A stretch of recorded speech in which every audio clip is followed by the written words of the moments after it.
Sri Lanka's defence-related matters have been in the limelight in recent times, especially since the time of mass protests that came about in Colombo, with the people coming out to the streets demanding justice, demanding that the government address the cost of living crisis and solutions to the economic crisis that the people are faced with. And last week we saw the president himself gazetting high security zones in Colombo to discuss how important this is for a country or how justifiable it is from the side of the people. We've invited to our studios wartime commander of the Sri Lanka Army, Field Marshal Sarath Fonseka. A warm welcome to you. Thank you. You, from being a military personality, you moved into politics. And now you are in the forefront talking about defense-related matters, about the economy and about how Parliament itself should function. What is your perspective on the current situation the country is faced with? Yeah, basically the country is facing, going through a predicament, very bad period. You can see the economy is in a very volatile situation.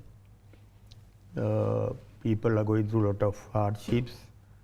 The basic needs of the people cannot be reached by them, beyond their control, beyond their reach.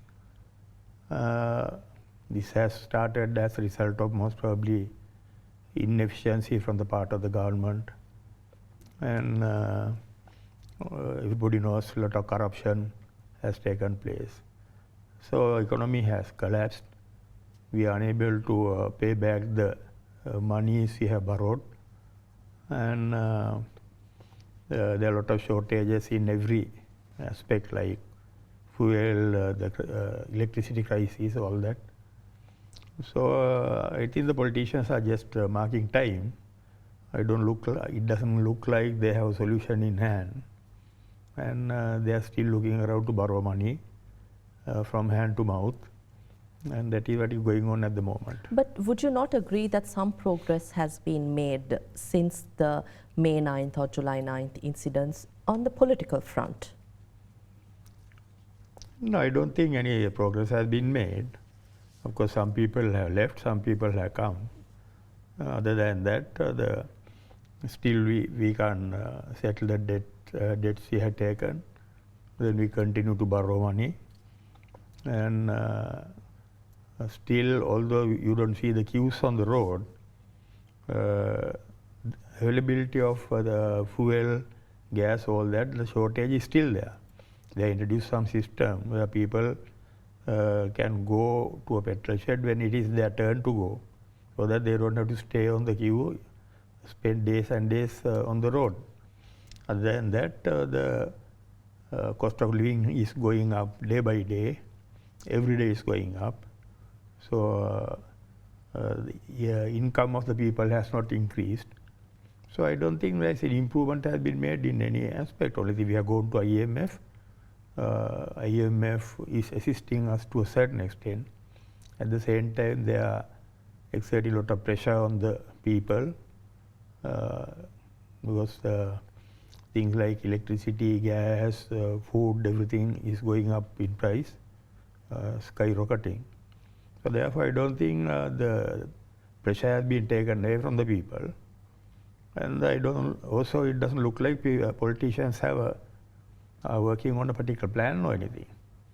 They are just groping in the dark. But you yourself are a politician now, and there's the National Council that has been established, and there doesn't seem that Parliament is coming together here. No, we are doing the job of the opposition in the Parliament. We are not the ruling party. We have no responsibility in ruling the country. We are trying to identify the shortcomings or the failures on the part of the government, and we are highlighting them. But then it is up to the government to react, respond, and overcome the issues. About the Parliamentary Council, you said, that council is supposed to be a people's council, that you are the people asking. But finally, we have ended up with a council of members of parliament. And they are representing their parties. So I don't think it will make a difference because they will be working as per the agendas of the parties. That is what they will be doing in that council. That will be just another political gimmick. Of course, the people ask for a council from the people, from the public. I don't think even that is practicable. But what do you suggest as the alternative, Field Marshal? No, there is nothing new we need actually. There are a lot of people having different opinions about the election system and the constitution and various things. From what I can see, we have a constitution. There are countries doing very well without constitutions, like countries like UK. We have a constitution which will give the guidelines. On the other hand, we have the rules and regulations. We have the acts. So the problem is the people are inefficient who are handling this. The politicians they have not been smart enough. They are not handling them effectively. On the other hand, their agendas are different. They are corrupt political agendas, and they are working in a corrupt political culture. So as far as this going on like this, the country will not go on the right line. It will not fall onto the correct track. But what would be the alternative for us right now if we are to change the present circumstances in order to address the current crisis? What do you think should be done different? What I feel is there should be a good leader for the country. I don't know whether all these things will fall in line. You can't do it overnight maybe, but at some stage these things will have to take place. A good leadership who will, you have seen good leaders in other countries like Singapore or Malaysia. In the West, of course, the leaders have been good most of the time. And then a good leader who will have a vision, who will give priority for the forward march of the country, the developing the country, not doing various things, wasting time trying to retain in power and win the elections, and also please the people by giving various odd reliefs and various things, and identify the priorities, have a short-term and a long-term plan obviously, otherwise at least a mid-term and a long-term plan. Of course, he had to be priority to stop the corruption, stop the abuses, stop the waste, and be transparent. Everything must be audited properly. If you compare with the developed countries, those things are not happening in this country. So changing the president and being another president will not change the country. These things have to be addressed. If you can compare with what's happening in Singapore, you say. The Singapore, I saw one day the deputy prime minister, when I was there for a medical checkup. He was standing in front of a hotel. He had come in a van. Even driver had not got down when he got down from the van. He had got down and he was talking to taxi driver. And there was no one to open the door for him, no one to give security for him. There was no policeman around. He stopped talking to the taxi driver. He opened the door, got into the van and went. A man who is drawing about $800,000 as his salary. So the politicians will have to behave like that. As Field Marshal Sarath Fonseka, as the wartime commander of Sri Lanka Army, are you ready to make those sacrifices? Yeah, definitely. Even now I am not interested about when with this all the crises. Everybody was asking for military guards. You could see the guards coming and putting up barriers and various things next to the houses and the residences of politicians. When they came to guard my house, I said, no, I don't need the guard. But did you have the backing of the people? Didn't you have the backing of the people who were engaged in the protest at the time? Yeah, if you have the backing of the people, public, that is what exactly a politician must have. Then you are not worried, you are not frightened. The protesters were people. They didn't have a political agenda, they didn't have a political party or anything. There was no registered organization behind them. That was just the public, so I could walk into the public. If I can walk in, some people couldn't walk in. The public welcomed me, so that is what you want from a politician. But do you justify what happened on the 9th of May, regardless of what side led these acts of violence, but the burning down of houses, torching houses of politicians? I can't accept, and I don't agree with burning houses and other things. I think there are some people exceeded the limit, obviously. But of course, you must understand how it went to that extent. We saw how it started, initiated at temple trees.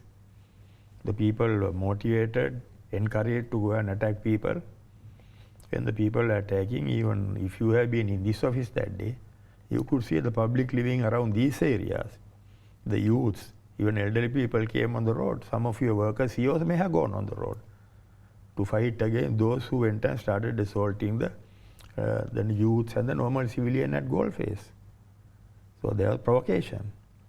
When the provocation takes place, and if the government is turning a blind eye, and government encouraged actually those who were creating violence at Goldface, then the people stood against the government.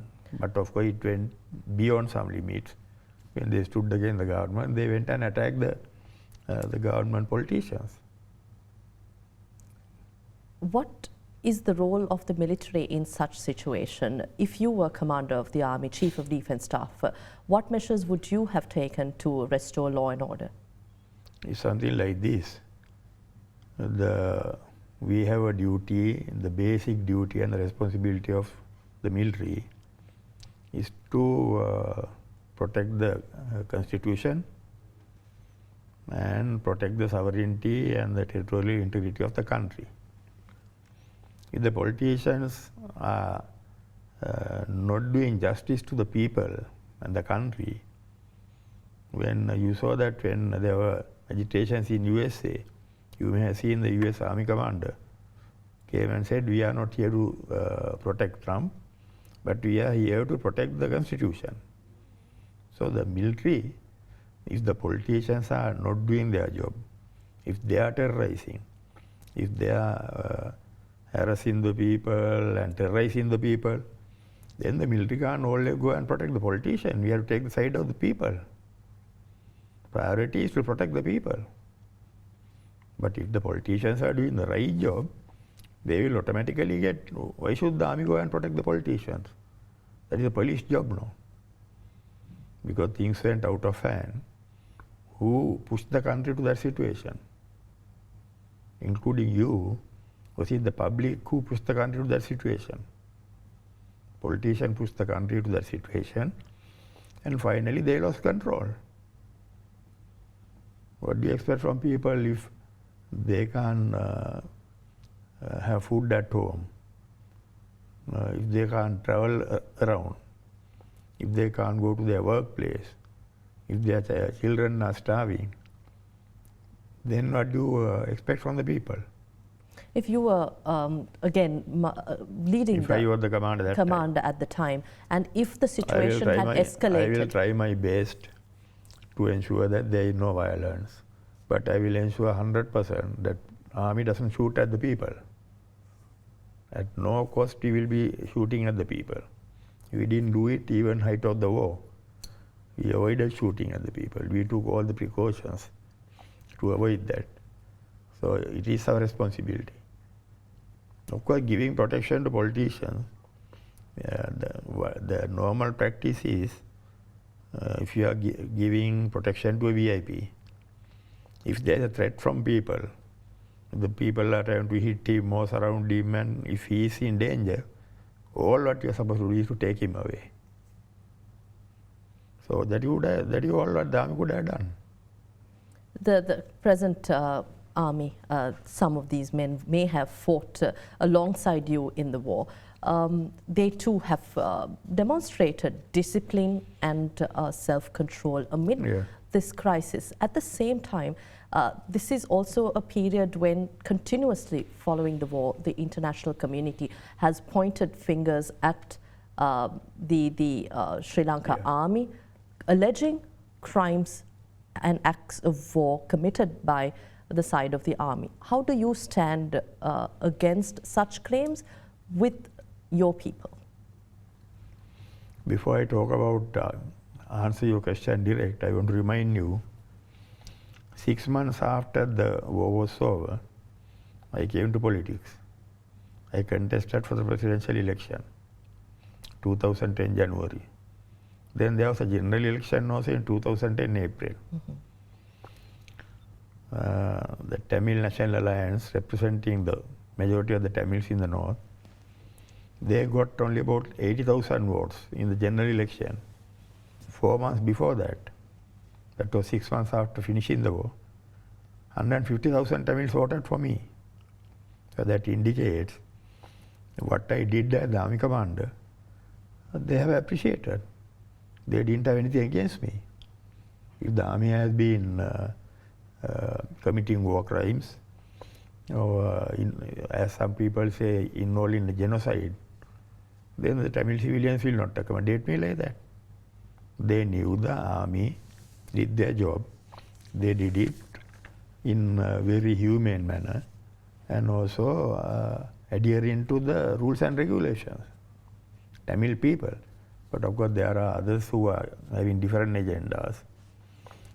Sometimes maybe not all the diaspora people, some of them, because for them to survive in those countries, they have to indicate and they have to show that there is various harassment and various things taking place in this country.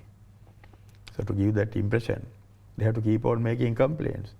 But unfortunately up to now, I have never been given an opportunity to explain to anybody. Even if some UN officials want to come here and meet me and question me, I am ready to give a statement and explain to them. Of course, whoever who wants to come and question me must have very good knowledge about fighting a war. So if there are some experienced generals or somebody who are battle hardened, who has commanded troops in battle, if there's a team like that, I can explain to them how we fought the battle. So does that mean? And also I want to remind, toward the end of the war, there were about 235,000 civilians who were held by the terrorists, not allowing them to come out.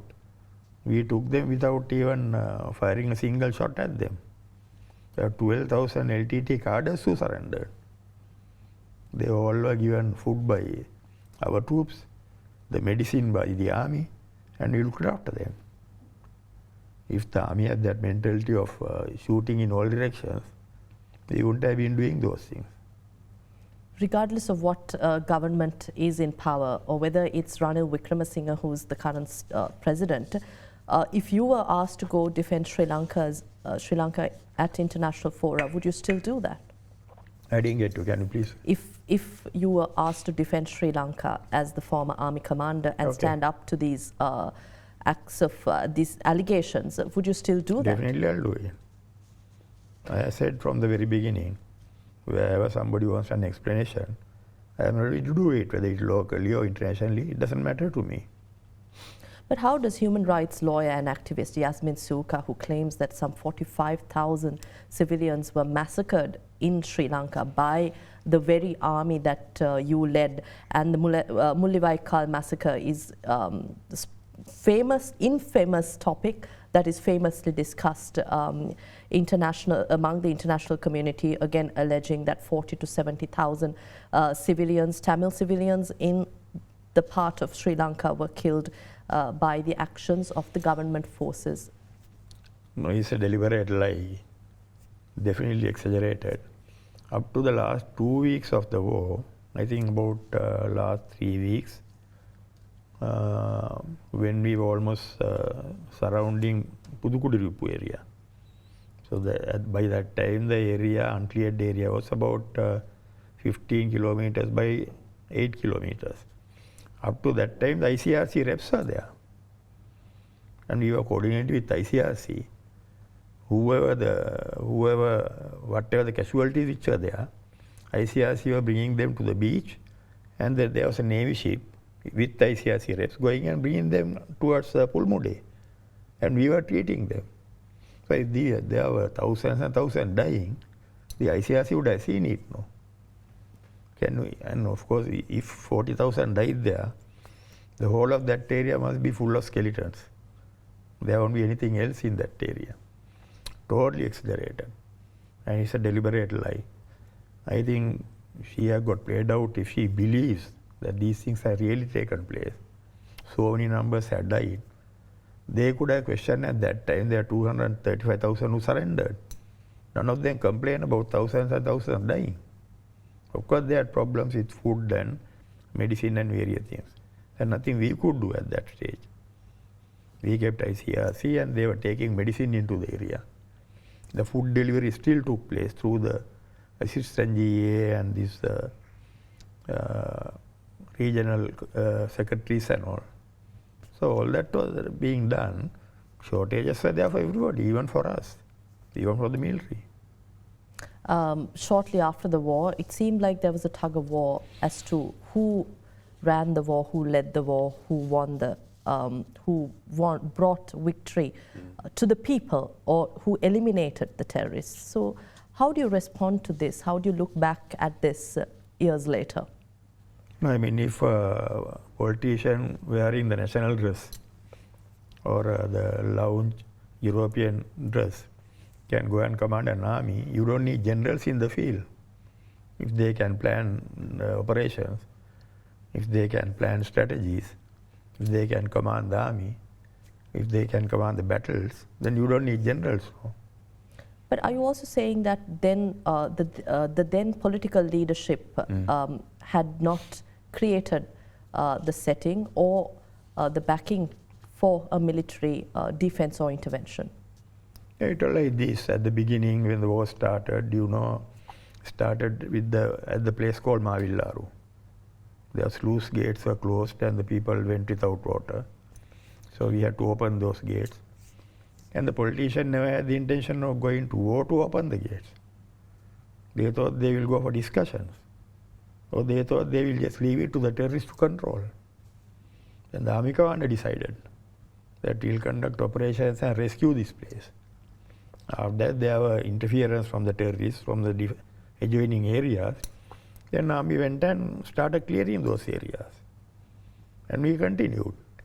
We were never asked to stop. But I increased the army, but I didn't ask for a cent additional budget for the budget. When I started the army, the war with 116,000, the budget was 82 billion. I increased the army to 200,000. Still I managed with the 82,000 billion budget for a year.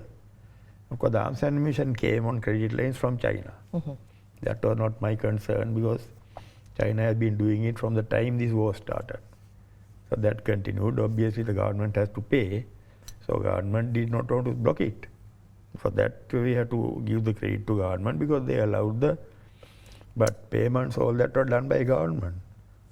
So how much was the commission or how much was the actual price, those things we are not concerned about. I was not aware of those things.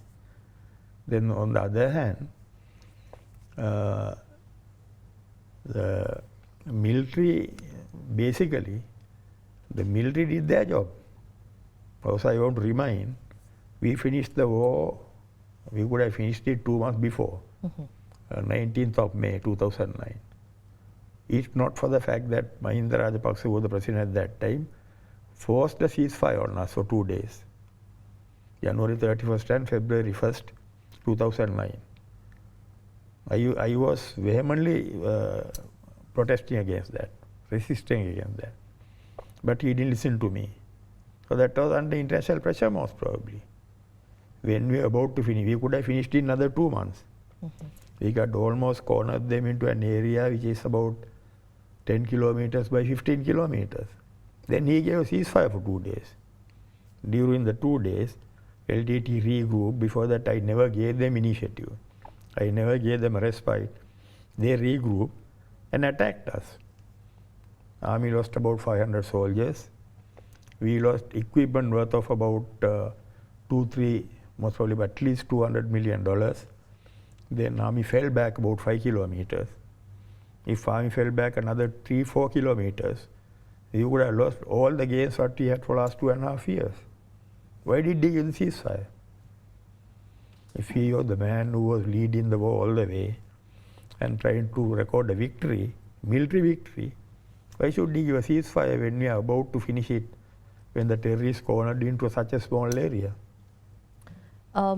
Your visa was rejected in 2017 to attend the UN General Assembly. Yeah. And you too said that these allegations should be investigated. Do you think sufficient progress has been made in Sri Lanka to investigate the allegations that have been brought against us at the UNHRC?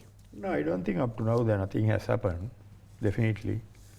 When I was the commander, after I finished the war, I started the inquiry, in fact. I wanted to do an inquiry against one senior officer, but there are allegations. These are not huge allegations, there are thousands and hundreds of murdered or something. But there was one incident reported to me, I started the inquiry. But what happened was, before I finished the inquiry, I was removed, and the same man, the culprit, was appointed Army Commander. So the inquiry was not conducted afterwards. It was hushed up. There have been one or two incidents, but these are not in these hundreds and thousands. Basically, anywhere from the very inception of the army deployments in this country, even during 71 insurgency, there were murders which took place. The officers, army officers, and some soldiers were sentenced to, they were given death sentence. Then Krishantha Kumaraswamy, when she was killed in Jaffna, 5 soldiers were given death sentence. So there was no case of we trying to hush up anything. We never accommodated ill discipline in the army. We never wanted to protect the soldiers at the expense of the civilian life. We don't do it. So these one or two incidents, they could have inquired into those things, taken the culprits to task. If that happened, more probably the international community also would have got the impression, okay, these people are doing something. But the politicians, they were not smart enough due to total ignorance. They didn't know how to handle these issues. They never asked me up to now. I have commanded the war, nobody. When it was even our government, nobody asked me. But your transition from military to politics, don't you think when you look back that maybe you should have taken up defending Sri Lanka at the international fora rather than coming into politics? That's the government job basically. There are ministers, prime minister, president. President is the commander-in-chief. But if they wanted to go into more details and more convincing details, they should have got me involved in that. Because I could have come out with things from the horse's mouth, first-hand information. But you decided to get into politics. Yeah. And since then, do you think you have achieved your intentions or ambitions in politics? No, I don't think so. If I achieved my ambitions, the country wouldn't have been like this. Country in this situation, because we have never gone, including me, when the country had not gone in the right direction to achieve the required standards, that means obviously I also have not achieved my aspirations, my political aspirations. I came to politics hoping that when I came to politics also the country was not a developed country anyway. 2010, the country was still an underdeveloped country, and you may have visited some countries outside in the West and various places. We are a very backward, underdeveloped country. Even if you have the gas and the fuel and the electricity, still we are an underdeveloped country. There are more percentage of people in this country who are not having all 3 meals properly, not being able to look after their children and give them the required comfort and the facilities the way a child in a developed country is supposed to have. That is the fact. I think it's time we take a short break, but I'd like to talk about your aspirations and what you think Sri Lanka has in the future to achieve. We'll be back. We're in conversation with Field Marshal Sarath Fonseka at HydePark on AdaDerana 24.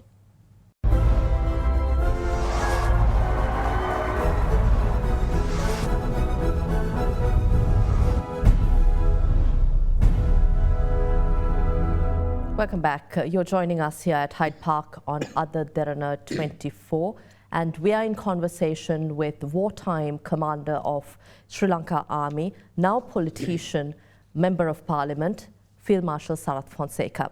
You did mention, Field Marshal, that your aspirations in politics have not been realized.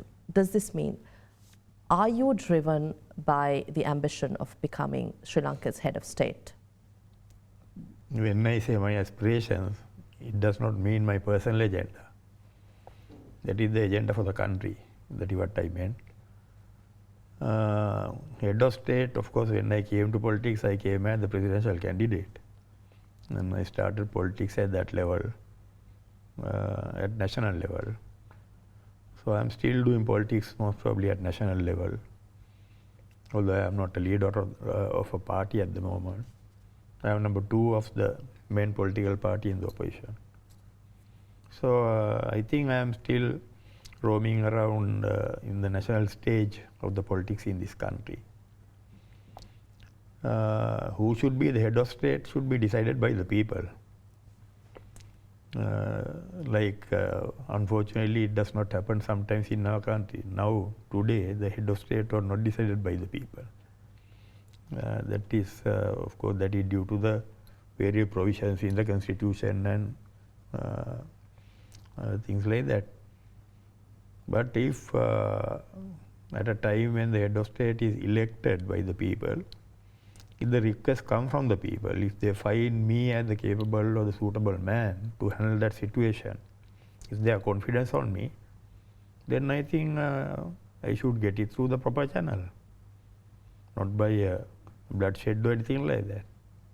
The democratic means. If that happens, I think I can do better than most of the people who have been messing up the country throughout. But you did not take up, you could not follow through rather on an opportunity to be the Prime Minister of the country in the recent turmoil. Yes, I have explained this in a couple of places. I would have just accepted that. But if I just accepted that as it goes, then I will sit on Prime Minister's chair. I also might end up, if I also sat on that chair the same way the present president sat, I will go through the same music most probably. I'll get my house burned. Then I will have to hide and hide myself in a very protected place somewhere. Then the protest and the struggle will continue. They'll chase president out. I'll become president. All that would have happened. But I didn't want that type of thing to follow suit. What I wanted was, if I become prime minister, there should be a solution for the present crisis. There is no point in me being also a part of the problem. So because of that, when Gotlabe asked me to, ex-president asked me to take up that post, he said, you can take post in the evening, in a couple of hours. I said, if you want me to do that, I didn't go there to discuss politics actually with him. He invited me to discuss about the security situation in the country after May 9th incidents. So I said, but if you want me to take it, why don't I first ask, why don't you give it to Sajid Premdasa, my leader? He said, Sajid wants me to go, therefore I am not giving it to him. Then no point me also asking him to go, no. Then it will be the same final result. I said, okay, I will not ask you then for the pound of flesh, but as people are asking you to go, that is the reality. People are saying the president must go home. They have got fed up of you. You have to face the reality. I said, if we want to show the people, indicate to the people there is something different is taking place now, you have to take a step back. But I will not request you to go all together. But I said, bring in the 19th Amendment and you do away with the ministries. But I told him, you still can be the head of the Security Council if you want, and you can be the head of the cabinet also.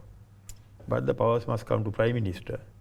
So that with the original 19th Amendment, not what Maithripala was doing keeping some ministries with him and all that when he was the president 2015 to 2019. Then he agreed to that. Then I told him, okay, go on the TV, evening by around 9 o'clock, say that you are inviting someone who will be trusted by the people to come and take over this. I said, then give me 48 hours. I'll go to Aragala and talk to them, explain to them. I said, I'll talk to my party also. In fact, in the party, there have been about more than 50% MPs who expected me to take over. They have said that they will help me, or they'll join me also if I take over as Prime Minister. So I said, I'll talk to my party, including party leader. So he had to give me 48 hours. And after that, I'll take over, I said. But he went on the TV at 9 o'clock. At 10 o'clock, he came on telephone to me and said, Sarath, please excuse me, don't get angry with me.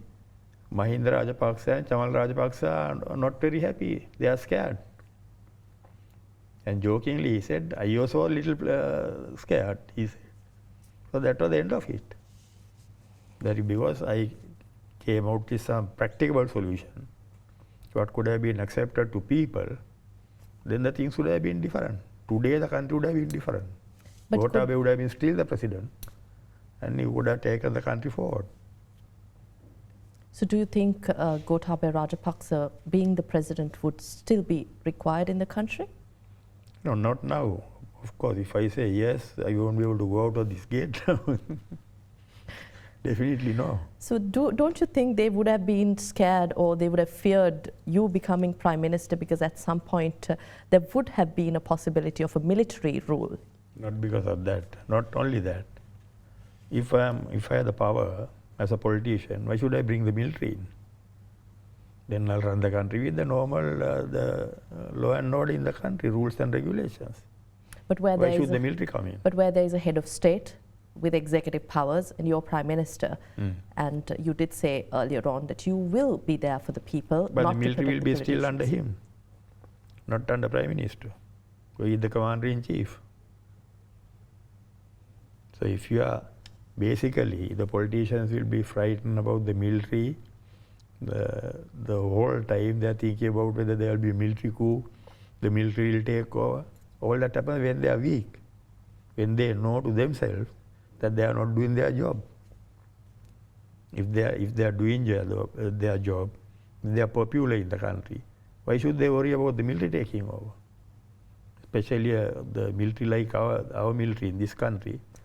They have never been behaving like militaries in some other countries who have been taking over the country on and off. It has never happened here. The military respect they uphold the democracy in this country. But in your memory, if you refresh your memory way back, have there been instances where there could have been a possible military coup or takeover? Instances where? In this country? In recent times? No, as I said earlier, the military's job is to protect the people. So if there is a threat to the existence of the people, the military will have a right to intervene at some stage. Military can't just go to a side and sleep, get to a side and look up and wait. If there is turmoil in the country or the people are not being treated by the politicians the way they deserve to be treated, if there is no human rights, if there is no democracy in the country, then of course the military will have to definitely at that stage will have to come and do something about it. Not to run the country forever, at least until you restore the proper system in the country. That is part of the job of the military. Otherwise, the military is not there only to fight the terrorists all the time. Field Marshal, you did mention earlier on in our discussion that we need a proper leadership. Does this mean the current President Ranil Wickremesinghe does not fit the proper leadership that you're talking about? This is the same politician, the same man you went into a coalition with and appeared as the common candidate for. Yeah, not only that, he's the person who brought me to politics also, most probably. I forgot saying that. Who invited me to start with. But it doesn't matter. All that is immaterial in this case. I am not pointing the finger only at him in isolation. I am saying the politicians in general in this country, majority, maybe except very few, except a handful of politicians, I don't think they are working with a vision, proper vision. If they had the vision, the country wouldn't have been like this, no? So successive leaders, they never had a vision for the country. Of course, they must be thinking that they are doing a good job. But of course, that is judging from their own standards. But if they have done a good job, this country wouldn't have been like this, no? Even the present president has been Prime Minister of this country for 6 times now. Last time, of course, a couple of days. 5 times. The 5th time he was in office for 4 years. With additional powers also with the 19th Amendment. I don't think the country is still having the required leadership. And as I have been saying all the time, that type of material is not available in the parliament. Among our political leaders, the correct material is not available. So does this mean we have to pull through this situation until we have that kind of leadership? But again, another question there. It seems that the current government has made some progress in negotiating with the IMF, for striking deals with the international community, be it India, be it China, and the United States. So yeah, all what you can see up to now, what has happened, they went to IMF. They could have gone long before, and they are getting the $2.9 billion. So with that $2.9 billion, we don't see whether they have a long-term plan to utilize it in a better way. We can see that they are waiting for that money to spend it from hand to mouth and finish it off in a couple of months maybe. So maximum say yes, not less than a year. Then they borrowed money from India. Half of it is already gone. Still we don't have even enough medicine for the people in this country, although they borrowed about $3 billion. So nothing has fallen to the correct track still. There is no proper system which has been introduced. So therefore we can't be very happy about what we see. With the recent declaration of high security zones, there have been questions whether this is needed for Sri Lanka, and some said, yes, now the South will understand what the North has been feeling, while the international community has raised concerns, and the Samagi Jana Balawegaya, the Bar Association, together with other parties opposing the current government's moves, have raised criticism. But you, as a military person, how would you look at this? Because you mentioned about the North, there were high security zones in the North during height of war. Because we had the high security zones in the North, they were confined to like major headquarters. The topmost headquarters, which was in Jaffna. Then the Muhammad defense line, that is the topmost defense line, which was demarcating the terrorist held area and the army held area. Likewise, harbour, the naval base, the airport, places like that, very carefully selected. We didn't have high security zones in each and every place where there were military camps. But here there is no war. There is no terrorism. But this is Colombo. The Colombo. But if people are happy with high security zones, you can have high security zones all over Colombo. If you think that is what the people are asking. If you think this building, the media institution should be inside a high security zone, if you are convenient, then of course there is no problem, because we have a good army, big army. We can include the whole of Colombo to a high security zone, but it is not what the people want. People don't want the military to be seen everywhere. Military guarding each and every place. You don't want to see barriers all over and people being checked at various places. So high security zones are not required here. If the leading politicians are scared to live without high security zones, if they think they are the officers, they are the say President, Secretariat, the Prime Minister's office, all that should be in high security zones, that is because they are frightened of the people. Because there is no armed terrorism or anything here. If they are frightened of people, then only way out is for them to go home. You mentioned about the large army that Sri Lanka possesses, and also previously you mentioned during the time of the war that you managed within the given budget regardless of how much the army expanded. The defense budget has been questioned at several fora, especially given the current economic situation. So does this, how do you look at the defense budget and whether Sri Lanka requires such a budget to defend the nation at this juncture? It's like this. Our economy is gone now. The economy has fallen and it is shattered. So does it mean we must allow the security also to shatter? We must drop the guard also. If any country is to prosper economically, first they must have the security in shape, security intact. So because we don't have money to do various other things, you can't sell the way you are selling the land here and there. You can't sell the military also off. The military has to be there for any country. Talking about the budget, I'll give you one example. Singapore, 3.5 million population. The biggest defense budget in Southeast Asia. Their defense budget is bigger than Malaysia, bigger than Taiwan, bigger than Thailand, bigger than Australia, bigger than Myanmar.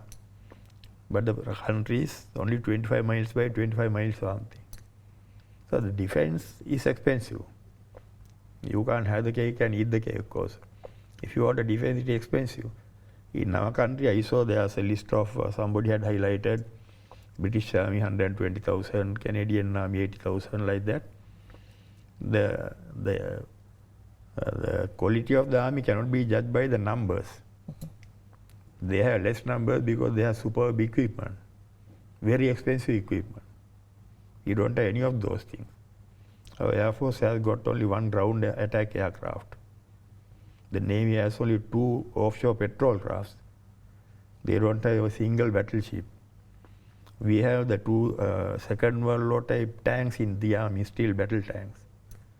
So because the equipment is very cheap and very low cost, because we don't have the good equipment, we have to increase the manpower. If you have good equipment, if you have enough mobility for the army, we can reduce the strength to about 50%. So those who are talking about the economy because they are failing in economics, they are trying to ruin the military also. They can't do that. How do you respond to this, this tug of war between the superpowers and their attempts over Sri Lanka? We saw the military, the Chinese surveillance vessel that was in Sri Lanka, and the president himself had commented recently in an interview with Indian media that that decision to allow the Chinese vessel to dock here could not have been reversed at the time because the decision was taken under President Gotabaya Rajapaksa. But again, appeasing these superpowers from India, China, the United States to managing our own interests, how would you look at this and address this situation in your command? Like this, if there are no superpowers here, no superpower has got hold of a base or anything in Sri Lanka, then another superpower will not be interested. Because Sri Lanka, without Sri Lanka, they can manage everything in this region. Having Sri Lanka is not a must for them. If they want to maintain effective military presence in the region, they don't need Sri Lanka. The USA or the China can have their aircraft carriers and all that in the sea, then they can control this region. Because some people are worried, thinking, we don't have to hide the facts, no? I think the West is worried, the India may be a little worried, thinking that China is trying to get hold of a base here. That is why they are worried. If we are neutral, if we are non-aligned, nobody will be interested. So our policy must be to remain non-aligned without allowing any superpower to come and get a foothold here. Then the others will not be interested. But do you think, given the present economic circumstances, we have leaned towards these superpowers and being more dependent on them, giving them more leverage over the country? Yeah, because we have messed it up now. So we have to rely on some people. Then we try to if we try to rely on China, then India will get excited. If we rely on them, the China will not be happy. If we rely on the West, then Chinese will not be happy again. So it's a complicated situation now. Now Sri Lanka is inviting diaspora investments and inviting more engagement with the diaspora. How do you look at this? It's like this, the diaspora is our citizens, the Sri Lankans who are living abroad. Maybe some people are rich, not that all are rich, but if they want to contribute, problem is at the moment, even the normal man who is living abroad does not want to send remittance here because they think the system is corrupt. The rulers are ruining the country, so they think they want to teach them a lesson. They are not sending remittance. But if diaspora, you say, who can afford to send the money here, who can afford to invest here, if they want to do that, they can do that. There's no question. But then, if somebody says, when you say diaspora, if somebody means only the Tamil diaspora, because they think that they can get them to come and invest money, like what Mr. Vignesaran has been saying, then we have to look after the interest here, the political interest. That is not acceptable. Nobody can bargain in the present situation, try to make use of the present situation and bargain for various political the agendas, what they couldn't achieve beforehand by giving a little bit of money or something. That is, if somebody thinks on that line, I think that is a very disgraceful attitude. I don't accept that. That's not good. We have a few minutes to wrap up the show, but I must ask you this. Your current leader of the party, Sajith Premadasa, as the leader of the opposition and the leader of the Samagi Jana Balawegaya, do you think you have a political future being at the Samagi Jana Balawegaya, or that your aspirations of serving the people with more executive powers or political power as the head of state or prime minister will be fulfilled here? Yeah, if I become head of state or prime minister, I had to reach that target with the correct lot, with the correct people, from the correct political front. Just because I want to get to a place, I can't go and get it by hook or crook, joining anybody, the present powerful party in power. We don't accept that they are doing the right thing. We have branded them as a corrupt lot, so we have nothing to do with them. So if I am going on a political journey, I have to go with my party. In the today's political context in this country, there are two major camps. We are 1,000 times better than the people who are in power, if you ask for my personal opinion. Not that we don't have various weaknesses. There are a couple of weaknesses. We are not perfect, but at the same time, compared with others, we are much better. But there is... But if somebody thinks that I have to undercut my leader because I want to become prime minister or president, I don't think I should work on that line. I don't have the habit of stabbing from the rear. If anything like that has to happen, then all that has to happen through the normal procedures. As it is, I have no issues with my leader.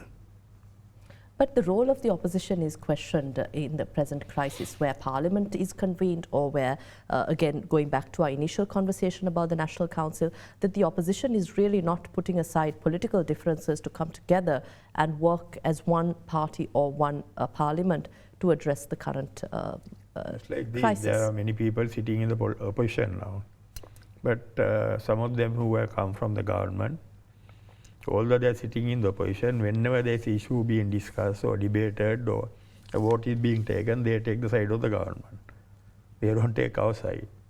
So although they are sitting in the opposition, and most of them have come to opposition because they had their personal issues there, whether because they didn't get the proper ministry or whether they were not getting they were not being able to look after their henchmen and various issues concerning them, not concerning country. So it is not practically possible to make a united body together with them. But as against that, with the TNA, those who are in the opposition, as per the people's mandate, TNA, JVP and Samagi Jana Balawegaya, we have been united working together whenever there is requirement. We have no problem in that regard. And finally, we have just a minute, your closing comments, and do you think Sri Lanka will come out of this crisis, regardless of the differences? We have to come out of this crisis. If we just sit and start praying only, it will not happen. The people also must accept the responsibility to a certain extent, because they have been voting for these politicians. The politicians continue to be corrupt, continue to play out the people and the country. People still kept on voting for them. So people are responsible. Everybody will have to change the attitude. At least now learn a lesson. Try to identify the correct people. Obviously you need the correct people, correct leaders for the country to overcome.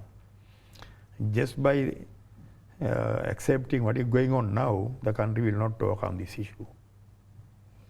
Thank you very much for your time, Field Marshal Sarath Fonseka. Thank you very much. We had with us former Commander of Sri Lanka Army, Field Marshal Sarath Fonseka, now Parliamentarian of the Samagi Jana Balawegaya, joining us to talk about Sri Lanka's defence-related matters and the way forward. Thank you for tuning in. We'll see you again next week at the same time. Good night.